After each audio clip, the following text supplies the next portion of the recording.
Hi, my name is Michael Naylor, and I'm looking forward to meeting each and every one of you. I decided to give the video option a try on this particular assignment. I have to tell you that this book is probably one of the best books that I've encountered in a long while, and Rabbi Sachs is going to have the first word. He said on page 43, religions arose when mankind lifted its sights beyond the city, the tribe, the nation. Visions in these world religions are global, but their setting is local.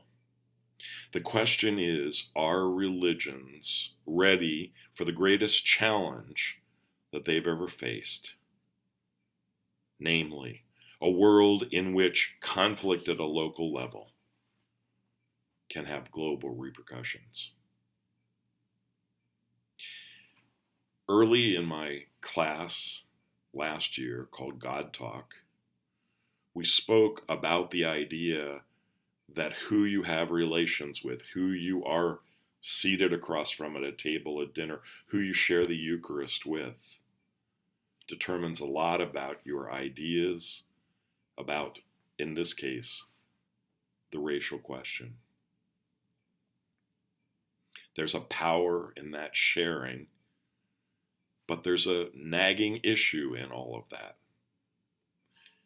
What you see here is a data visualization of information from the 2010 census.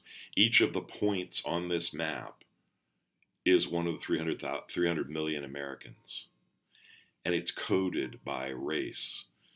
So the blue dots are the European heritage Americans, and the other colors represent the various other racial groups. The thing that struck me when I looked at this map is the geography, that even if I wanted to create a table where we could have fellowship together, especially in my context of central Pennsylvania, it would be very difficult to do. Not impossible, but difficult.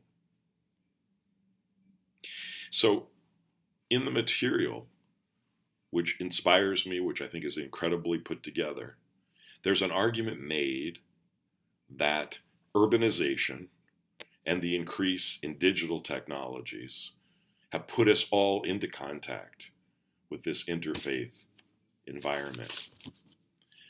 I'm not so sure that that's as true as possible. And so I'd like to think a little bit about using this material in a local context, as opposed to an urban context, maybe in my small town in central Pennsylvania. Clearly, the three parts that he lays out, the vision, the knowledge, and the skill set, I can do a great job in working through knowledge material with people. Sacred space and sacred time and sacred language and sacred foods and death and dying, all of those issues I could explore with a group who were interested in. In terms of skill set, I believe good communication skills, but also the idea of empowering as leaders in our church, to empower individuals to be leaders in an interfaith movement makes a whole lot of sense. It's the vision, it's communicating the vision that I think is going to be the greatest challenge. Something I hope to learn a lot more about.